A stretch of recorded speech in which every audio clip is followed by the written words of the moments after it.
Tila meron na pong opsyon at na ginawa itong kampo ng mga Duterte.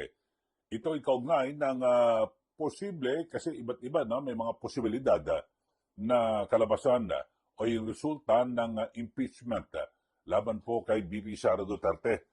So sa ngayon ay ang mga, ako nakikita ko lang ho rito mga kababayan, ay at bilang pag-obserba, ay ito'y kaugnay ng pagtatalaga dito po kay Davao City Mayor Sebastian Baste Duterte bilang bagong presidente ng Partido Demokratiko Pilipino o PDP Laban.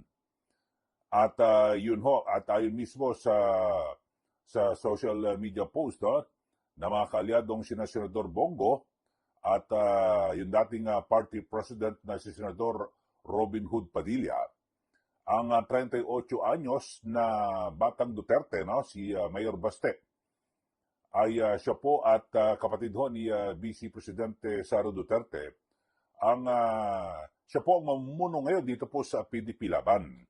So dito ho mga kababayan ay hindi po may aalis na isipin na talagang handang-handa po ang kampo ng mga Duterte, kasi kung sakali, kasi base ho ngayon sa mga pangyayari, ay talagang magsasanib puwersa po ang lahat eh.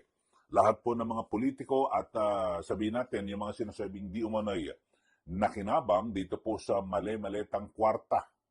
Kaugnay ng flood control scandal at yung sinasabing pambabalahura dito po sa pambansang budget, talagang lahat po ng pamamaraan ay gagawin. Di po ba para hindi po makatakbo at ma-impeach po ito pong si BP Sara Duterte. Di po ba kasi meron na mga paunang pahayag ito pong si BP Sara Duterte na hindi niya po paliligtasin at hindi dapat patawarin yung mga sinasabing nagnakaw sa pondo ng bayan. Kaya't yan po ay talagang mananagot. So inaasahan natin na kung sakasakali na maging Pangulo ng Republika ng Pilipinas sa 2028, ito pong si BP Sara Duterte, ay nako, kulong po ang lahat.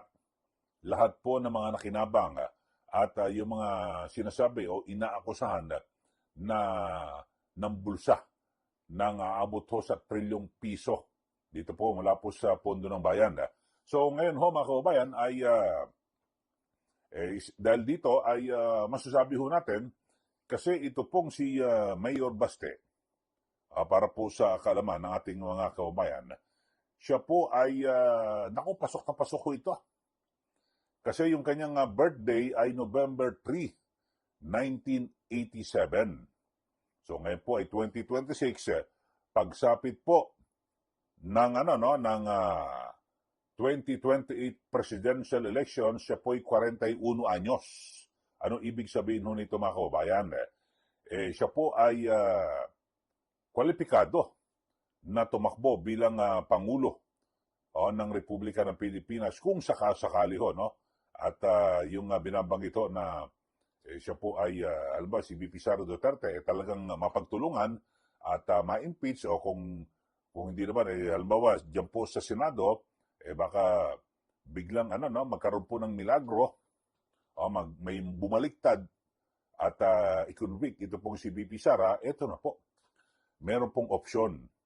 Kaya lang paano, ano kaya gagawin ho nila, mga kababayan? Kasi base po sa 1987 Constitution, kinakailangan po 40 anyos ang isang mamayang Pilipino bago ho at para po pwedeng tumakbo bilang presidente. Yun ho. So dito ho ay swak na swak. Talagang siniswerte ho ang mga Duterte. Mga kababayan. Samantalang sa kabilang banda ay ito hong yung sabihin natin, yung hindi ko alam, oposisyon ba ho ito o nasa administrasyon, na kung saan ay may mga nagtutulak na ito pong si Vico Soto tumakbo rin pong presidente. Kaya lang ang masaklap ho mga kababayan, June 17, 1989 po siya ipinanganak. Wala ho. Kulang ng isang taon o ilang buwan. Halimbawa, kung June 17 ay May po ang eleksyon, isang buwan kulang. So hindi po siya hindi niya makukuha yung requirement at kailangan ng ating saligang batas na dapat to ay 40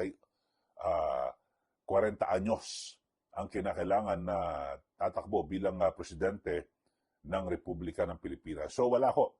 Samantalang sa kabilang dako, sa kabilang kampo ng mga Duterte, pasok na pasok ho, lumagpas po ng 1 taon Itong si Mayor Baste. Maganda sanang laban, no? Mayor ng Pasig at Mayor ng Davao City.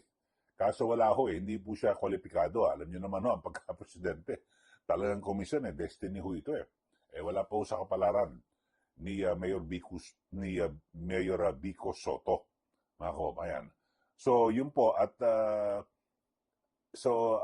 wala ho talaga, no? Pero dito ho, mga kababayan, may mga opsyon ano masasabi niyo ho rito? Kasi kung talagang magkaroon po ng gipitan.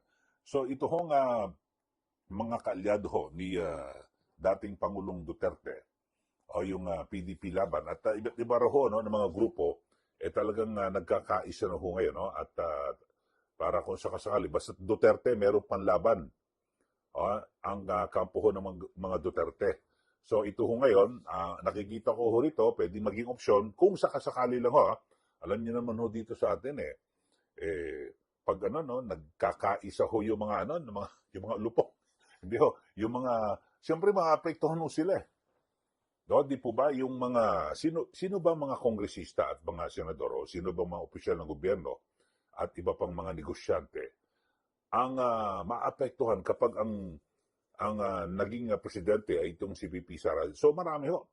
Diyan po sa House of Representatives yung yung 67 contractor na lang ho Di ba? Congressman na contractor pa, yun, siguradong sa lahat ho yun. Paano pa yung iba pa ho na hindi naman contractor, congressman lang, pero tumatanggap na mga di umano'y mali-maleta. O di, todas din yari ho yun. Tapos yung iba pa mga politiko, opisyal ng gobyerno. So talagang tatagpasin lahat po sila. So anong gagawin ho ngayon yan? Habang may panahon pa at pwede pong mapigilan na at gawin ang lahat ng pamamaraan para mapigilan po itong pagtakbo ni VP Sara Duterte sa 2028 presidential elections. So yun ho, kaya ang ginawa naman ho ng kampo ng mga Duterte, ito ho, inilunsad po ng PDP laban yung coalition, yung RAGE, mga kababayan, at kasabay ho ng pagtatalaga bilang presidente ng PDP laban kay Mayor Baste Duterte. So ano ang nito? Ano ang senyalis po nito at implikasyon? Sa akin hong pananaw at bilang isang komentarista sa aking YouTube channel at maging sa mainstream media, sa Bante Radio, mga kababayan, talagang ako, pananaw ko rito, gumagawa ng option. Alam niyo naman ho sa politika talagang hindi pa pwedeng hindi pa pwedeng ito lang gagawin mo, may option ka. May option 1, option 2, di ba? May plan A, may plan B, ganun ho. Pero dito, ano kaya ang plan B? Ng kasalukuyang administrasyon, ng Marcos Jr. administration. Dahil sa, lumilitaw ho, may plan B po ang kampo ng mga Duterte na pwedeng isalpak ho itong si Mayor Baste Duterte. At pag napanood ko mga kababayan, yung kanyang talumpati, parang kaboses at yung katimbre ho ng kanyang ama na si dating Pangulong Rodrigo Duterte, si Tatay Digong. So, katimbre at pati magsalita ho, mga kababayan. So, dito pwedeng mailipat to.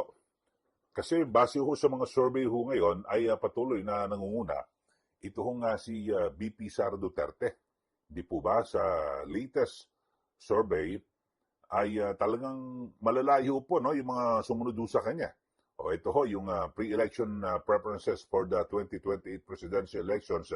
March ho ito 2026, Abril ho ito ito pong si VP Sara ay nakakuha ng 35.9% at tumaas pa ho ito kumpara sa nakarang survey ng 3%. So nag-increase ho siya. At ang sumunod ho dyan ay ito pong si Senator Raffy Tulfo na 18%